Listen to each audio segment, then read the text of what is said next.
Siapa yang tahu kapan wafatnya? Tidak ada yang tahu. Mungkin hari ini terjadi?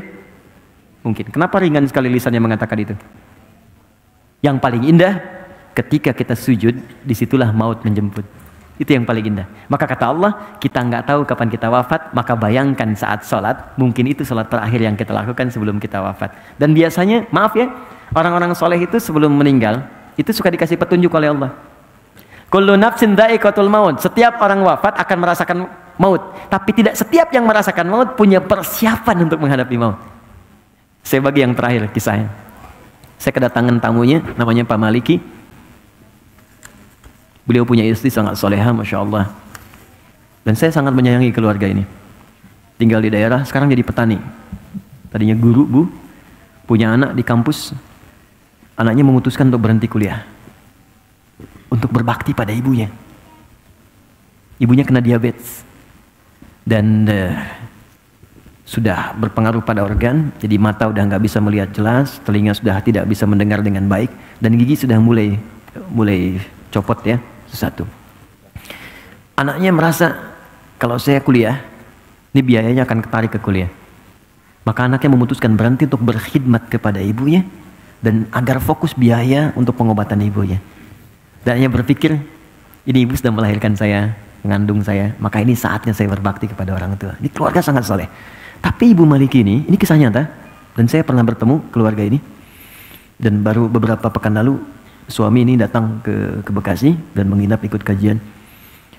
Dan Masya Allah, ibu ini tidak pernah mendengar kajian sampai ke telinga beliau, kecuali pasti ingin minta diantar oleh suaminya datang. Ini ahli majelis taklim. Walaupun dalam keadaan sulit akan minta digendong. Pak tolong antarkan, Pak tolong antarkan.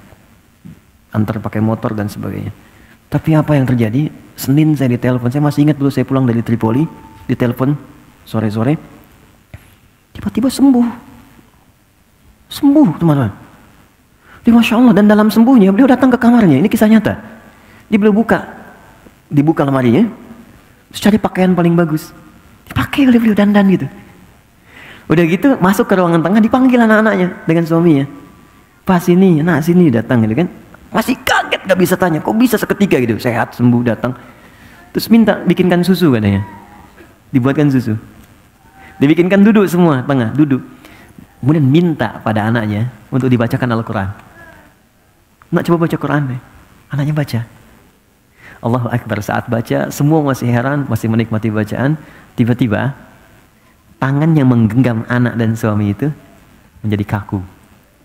Ternyata saat dibacakan Quran itu, beliau sudah pulang menghadap kepada Allah Subhanahu wa Ta'ala. Wafat dengan dibuatkan minuman air susu oleh anak yang pernah disusuinya. Dan wafat diantarkan dengan bacaan Al-Quran pada anak yang pernah dididiknya.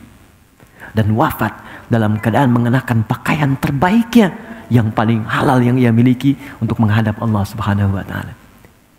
Karena itu Allah katakan, kamu kenakan pakaian paling bagus ketika berjumpa denganku. Karena itu mungkin saat terakhir engkau hidup di dunia menjadi hamba dariku. Maka dari itu saya ingin katakan, kalau ingin khusyuk, ingat-ingatlah satu saat kita pulang. Yang terakhir kata Al-Quran, berusaha memahami apa yang kita bacakan dalam sholat. Supaya pikiran kita tidak liar. Itu ada di Quran surah ke-29 ayat ke-45. Utlu ma uhya ilaika minal kitab wa aqimis sholat. Sebelum sholat, kata Allah, bacakan dulu bacaan-bacaan sholat, pelajari sampai paham. Setelah paham, kerjakan. Mulut berbicara Allahu Akbar, pikiran menerjemahkan Allah Maha Besar, hati meresapi Allah, aku berikrar engkau yang Maha Besar. Kenapa aku merasa sombong pada orang lain? Aku merasa tinggi dibanding orang lain. Aku merasa hebat dibanding yang lain. Maka Anda rendahkan diri Anda di situ. Kalau pikiran kita otomatis menerjemahkan, maka dia tidak akan liar.